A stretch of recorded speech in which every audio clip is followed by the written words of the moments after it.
Assalamualaikum warahmatullahi wabarakatuh. Perkenalkan, saya Viniani Lestari dengan NIM 23076320110012. Pada video ini saya akan membahas tentang materi mata kuliah Hukum Administrasi Negara, yaitu pengantar Hukum Administrasi Negara, Sejarah Hukum Administrasi Negara, Sumber Hukum Administrasi Negara, dan hubungan Hukum Administrasi Negara dengan ilmu lainnya. Masuk pada materi yang pertama, yaitu pengantar Hukum Administrasi Negara. Hukum Administrasi Negara atau HAN adalah cabang ilmu hukum yang mempelajari hal-hal yang berkaitan dengan administrasi negara, termasuk pada peraturan-peraturan yang mengenai penyelenggaraan negara yang dilakukan oleh aparatur negara untuk mencapai tujuan negara. Pengembangan hukum administrasi negara di Indonesia telah mengalami perkembangan dari sejak pertama kali diperkenalkan. Hal tersebut tidak terlepas dari sifat dinamis yang dimilikinya baik dalam pengertian normatif maupun pengertian aktivitas. Sifat dinamis dari hukum administrasi negara ini tumbuh dan berkembang seiring dengan kehidupan masyarakat, ekonomi, maupun pemerintah yang ada dalam suatu negara. Pengertian hukum administrasi negara dapat berbeda-beda tergantung pada pandangan para ahli. Oppenheim mengartikan hukum administrasi negara sebagai gabungan ketentuan-ketentuan yang mengikat badan, baik tinggi atau rendah, apabila badan tersebut menggunakan wewenang yang diberikan kepadanya oleh hukum tata negara. Masuk pada materi selanjutnya, yaitu sejarah hukum administrasi negara.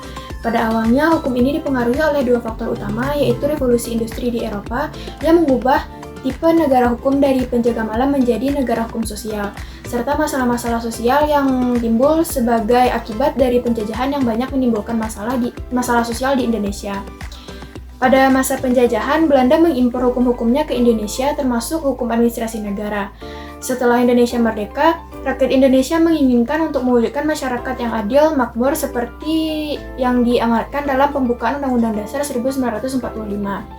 Dalam konteks ini, hukum administrasi negara di Indonesia berkembang sebagai akibat dari kebutuhan untuk mewujudkan negara hukum sosial yang melindungi segenap bangsa Indonesia dan seluruh tumpah darah Indonesia. Dalam perkembangannya, hukum administrasi negara di Indonesia dipengaruhi oleh berbagai faktor, termasuk pengaruh Belanda serta perubahan sosial dan politik di Indonesia sendiri. Hukum ini meliputi berbagai aspek seperti hukum tentang dasar-dasar dan prinsip-prinsip umum daripada administrasi negara. Selanjutnya, materi tentang sumber hukum administrasi negara. Yang pertama ada sumber hukum material. Sumber hukum material hukum administrasi negara mencakup faktor-faktor yang mempengaruhi isi aturan hukum, yaitu yang pertama sejarah atau historis. Adanya undang-undang dan sistem hukum tertulis yang lebih penting daripada dokumen dan surat-surat pada masa lampau karena merupakan hukum yang sah. Dokumen dan surat-surat hanya memperkenalkan hukum yang berlaku pada masa tersebut. Selanjutnya, sosiologis atau antropologis, menyoroti lembaga-lembaga sosial untuk mengetahui pandangan mereka terhadap hukum. Pengetahuan dari lembaga-lembaga sosial digunakan untuk menciptakan materi hukum yang sesuai dengan realitas masyarakat. Sumber hukum secara sosiologis dipengaruhi oleh faktor-faktor dalam masyarakat seperti pandangan ekonomis, agamis, psikologis, dan filosofis. Yang kedua, sumber hukum formil. Sumber hukum formil adalah sumber hukum material yang sudah dibentuk melalui proses-proses tertentu, sehingga sumber hukum tadi menjadi berlaku secara umum dan ditaati berlakunya oleh umum. Ada beberapa sumber hukum formil hukum administrasi negara, yaitu yang pertama, undang-undang dalam arti luas. Undang-undang dalam arti material mencakup semua peraturan perundang-undangan dari tingkat tinggi hingga rendah yang mengikat setiap penduduk. Yang kedua, kebiasaan atau praktek alat tata usaha negara. Alat administrasi negara melaksanakan tugas dan fungsinya berdasarkan praktek administrasi negara atau hukum kebiasaan tanpa mengacu pada peraturan perundang-undangan yang mungkin sudah ketinggalan zaman.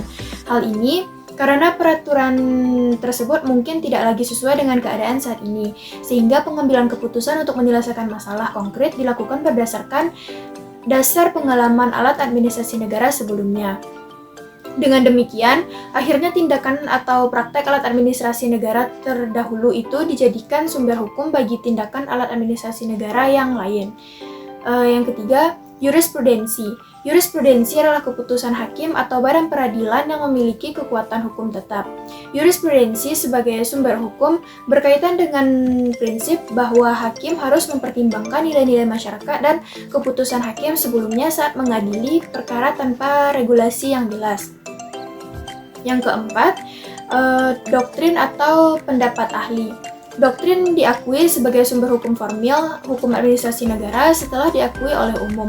Undang-undang dan jurisprudensi langsung dapat dipakai sebagai sumber hukum. Kebiasaan atau praktek administrasi negara juga bisa menjadi sumber hukum setelah memiliki kekuatan hukum yang tetap. Doktrin memerlukan waktu dan proses yang panjang untuk diakui sebagai sumber hukum administrasi negara. Dan yang terakhir, traktat. Traktat sebagai sumber hukum formil berasal dari perjanjian internasional yang diratifikasi oleh pemerintah. Hanya perjanjian internasional penting yang dapat dijadikan sumber hukum formal. Lazimnya berbentuk traktat atau trati. Pemerintah perlu persetujuan wakil-wakil rakyat untuk traktat berlaku di suatu negara. Selanjutnya, materi yang terakhir yaitu hubungan hukum administrasi negara dengan ilmu lainnya. Yang pertama, hubungan hukum administrasi negara dengan hukum tata negara atau HTN. Hubungan antara HTN dan HAN adalah bahwa barang-barang kenegaraan memperoleh wewenang dari HTN dan harus menggunakan wewenang tersebut berdasarkan atau sesuai dengan HAN. HTN mengatur tentang negara dalam keadaan berhenti, sementara HAN berkaitan dengan peraturan hukum negara dalam keadaan bergerak. HTN terdiri dari aturan-aturan yang membentuk alat-alat negara dan memberikan wewenang kepada mereka, sedangkan HAN mengikat alat-alat negara tersebut dalam menggunakan wewenang dan telah diberikan kepada HTN. Selanjutnya, hubungan hukum administrasi negara dengan hukum pidana. Romain menyatakan bahwa hukum pidana adalah alat bantu bagi HAN karena sanksi pidana penting untuk menegakkan HAN.